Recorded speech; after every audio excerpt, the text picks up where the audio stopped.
It's also small groups, usually never any bigger than a quintet or maybe 6-piece, maybe a sextet. There's a lot of use of blues and gospel music. There's an emphasis on really the groove, the backbeat, the 2 and 4. You'll hear that really heavy on this. There'll be there's 2 and 4s being hit as hard as it would be hit on any sort of rock beat, really. The shuffle rhythm we're going to hear. They'd start to use Latin rhythms in here too, Latin elements and stuff. And all of these musicians, like I mentioned, Art Blakey played with Charlie Parker, he played with Thelonious Monk, he played with all the bebop guys, so did Charles Mingus. So I'm sort of arbitrarily putting these musicians in the areas that they're best known for. But in reality, they were crisscrossing back and forth. Charles Mingus was also played in Duke Ellington's band, so he was involved in swing music. He was in some very important recordings of Charlie Parker and Dizzy Gillespie. And so you'll see these names kind of go back and forth. I mean, they don't like to stay in their little boxes all the way through here. But for our purposes, this is what I'll usually be using as this guide, this listening guide, and where I put those musicians. Now, with that in mind, Miles Davis is your friend on a listening quiz. Miles fits 4 out of 7 styles because he was constantly kind of reinventing himself, changing, kind of moving with the times. So he's going to fit 4 out of 7 of the styles. Other things you can keep in mind when you're doing the listening, besides call and response. You always put call and response down. I'll remind you of that today when we do our listening. But jazz performance form. Just about everything I've played for you today except the bop example. The bop example did not follow jazz performance form because it was just solos. It was just trumpet solo, sax solo, trumpet and sax playing back and forth, and then they finally played the melody very briefly at the end. So there wasn't a head, solos, head. There was just solos, head at the very end, very briefly. And everything else, When the Saints, you heard When the Saints at the beginning, then you heard a couple solos, and then you heard them sing When the Saints and play that at the end again. The big band thing, they played that arrangement, had a few solos, and then they played the arrangement again. That little repeated da-da-da-da-da. That was jazz performance form. So percentage-wise, most of the examples I play for you are going to exhibit jazz performance form. If you hear the same thing at the beginning and the end of the example I play for you, that's jazz performance form. There's the melody, the theme, and then a bunch of solos, and then that melody or theme again. And when you go out to Pandora's, or hey, did anybody in Haley, I was going to ask you guys, did you go see that Django Reinhardt band? Anybody see them? They were in town last weekend, right? Nobody caught that? Yeah, it's a group from San Francisco. I think I saw it in the newspaper, and I didn't know that they were. I would have mentioned it to you last week. But unfortunately, most of your performances that you get to see in the Wood River area, you probably have to pay for. So all of the ones we do here are free. Pandora's is free, Java and all that stuff. Oh, what's that? Now when they have the jazz festival up here. Right, that's right. The jazz festival, you can go to a lot of the stuff for free. So in fact, those of you that if you've gone to those before, you can use some of those for your live reviews. You know, depending on how well your memory is. So if you've gone, like this last October, if you went to the jazz festival, recycle some of that stuff. You know, write up a little thing if you can remember Night Blooming Jasmine or, you know, Alotria or whoever the group was. If it's one of the groups, you can do that. So you can use past examples of groups that you've listened to. But almost any of the stuff you'll hear when you go live to our performances at Pandora's. On the weekend, they're playing again this weekend, 7 to 11, I guess it is, I was told. Friday and Saturday night. We play every Thursday afternoon at Java at CSI in the Student Union Building at 3 o'clock. And we have a group kind of like the one I just played for you, where it's just bass, drums, and saxophone. So we do a lot of that kind of weaving in and out, and I'll play background figures while the bass player solos. And sometimes we won't do jazz performance form. We'll just start improvising. And then we'll play the melody later. But almost everything I've played for you, except for the bop example, had a jazz performance form to it. So that's something you can usually rely on hearing. Then one thing you're listening for is the size of the group. Large group, big band. And most all these others are small. They're usually quartets, quintets, or whatever. This group's a quintet that I'm going to play for you. The melody, you'll notice right away, it's much simpler than, you know, think about the bebop melodies you just heard. I mean, it's flighty. It's all over the place. It's angular. I mean, it's hard to grab onto. But this tune's going to be very simple. And you'll hear call and response right at the very beginning. This is Art Blakey and the Jazz Messengers, who are sort of the quintessential hard bop group. You start to get names in the hard bop era, the Three Sounds, Jazz Messengers. They actually start to have group names, more like a rock band. And so this is Art Blakey on drums. And his quintet, let's see, I need to see if this is going to let me play through here. I'm going to skip. I don't want that. There we go. Okay, I need a little.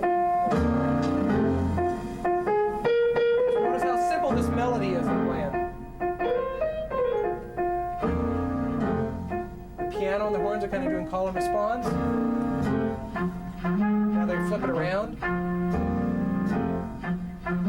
Piano responds. Bebop.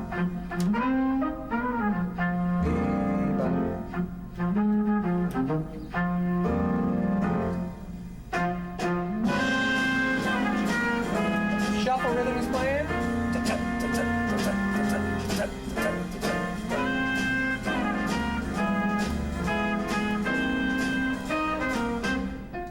But also notice the amount of stopping and starting, kind of rehearsed quality to it. So that's the hit, that's the melody, pretty simple, very repetitive. Then we start solos. Now one thing that's a little different, these guys are going to play a lot of repetitive stuff. You'll hear this trumpet player, this is Lee Morgan, very famous hard bop kind of trumpeter. Notice how he repeats 3 times. Bop guys aren't going to give you that much to hang your hat on. Gene Conley's favorite lick, right?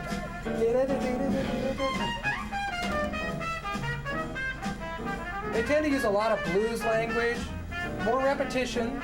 They kind of take ideas and repeat them. The drummer's just really stoking it with that. He's just playing that shuffle all the way through. That's what we mean by a groove.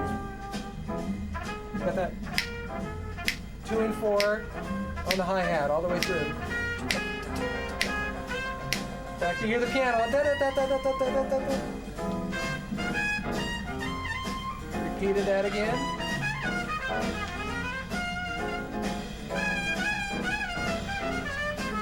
They can play as fast as bop guys. They just kind of held their virtuosity in check. Yeah, those bent notes and kind of squeezed notes up there.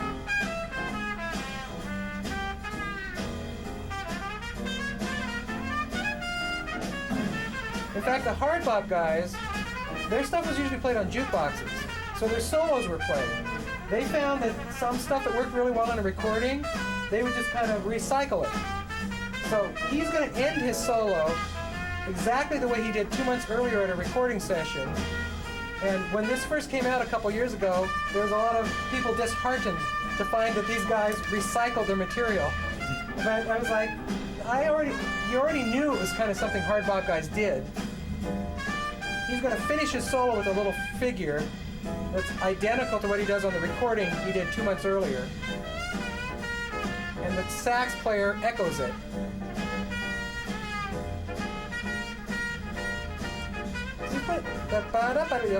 He's playing a lot of licks like guitar players, like blues guitar players play. So there's a lot of blues language that's kind of coming out of the, right there. A lot of guitar players play that. There's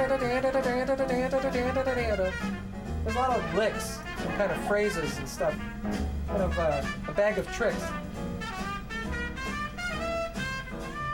Bass player's still walking. Boom, boom, boom, boom. So we've seen a lot of walking bass. That's something else you can put on a lot of your listening quizzes. Usually you're going to hear walking bass. So right here.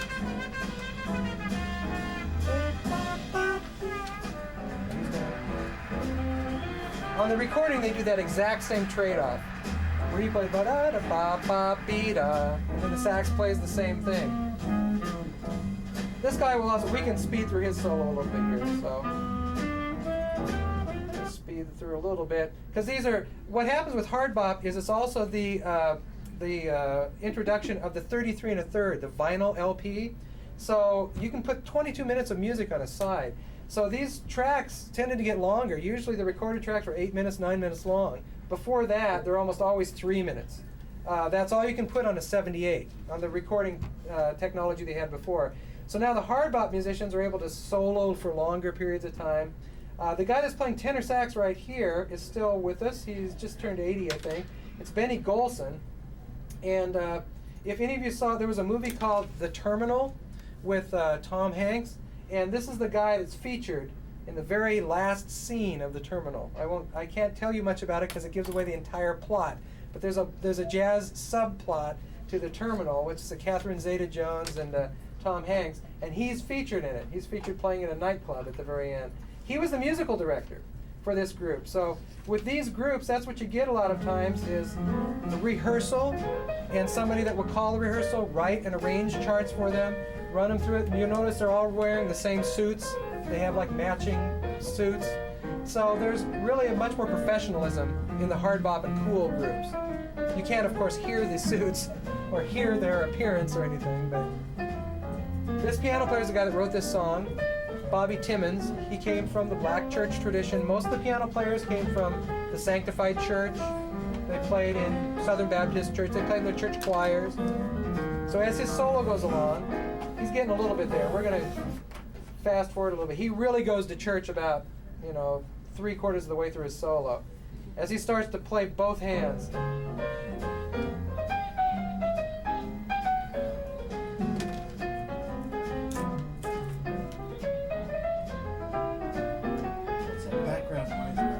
That's him going, That's him, that's the piano player going, Yeah, I've heard that before. Yeah, well, that's what Elvin Jones does it all the time, too.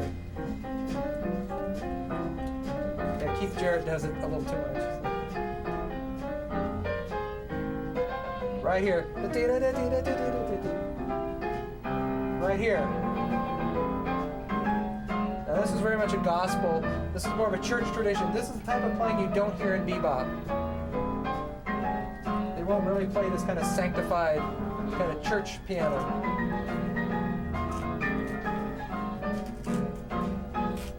He's been walking a long time.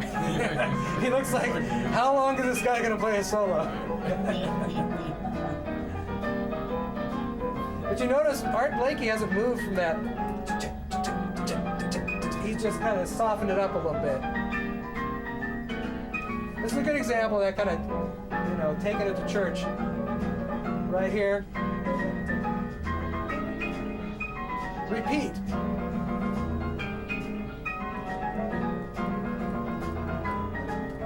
So you gotta, and the bebop guys, the piano players, the horn players, really won't give you that much repetition when they're playing. Right there, that's good. That's really a blues kind of, that's more like a boogie-woogie piano player. That's really not like a bebop type of piano player. They're playing like, barrel house, bar room piano right there. And Ray Charles, you hear this type of music a lot. I mean, Ray Charles was a good example of this kind of crossover. In fact, he got into a lot of trouble for playing church music in bars. If you watch the movie Ray, he got a lot of heat. So they go through a lot of solos. But this is also jazz performance form. We'll get you to the melody again at the end. They had the melody, they had a trumpet solo, a sax solo, a piano solo, even the lowly bassist. The bassist who usually doesn't get a solo. The bassist gets a solo here. And once they get through all their solos, they're going to repeat the melody. So jazz performance form is being used here. Most of the time you will see it in hard bop, also with the cool musicians too. So they're going to go back to that very simple call and response. In fact, on the melody, when you hear dee-da, that's what they call the amen cadence. It's the 4 chord to the 1 chord. Right here. Amen. Amen. Those are the same chords they use in church at the end of a hymn.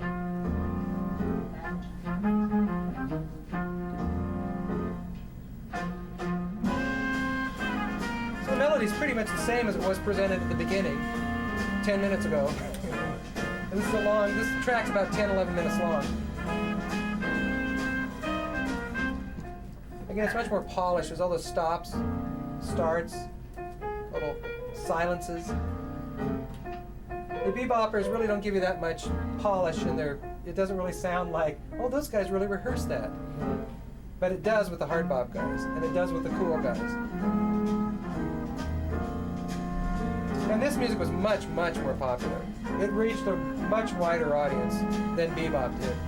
Because there was kind of a groove to it. There was a danceable groove. And it was simple melodies you could remember and kind of hum to yourself.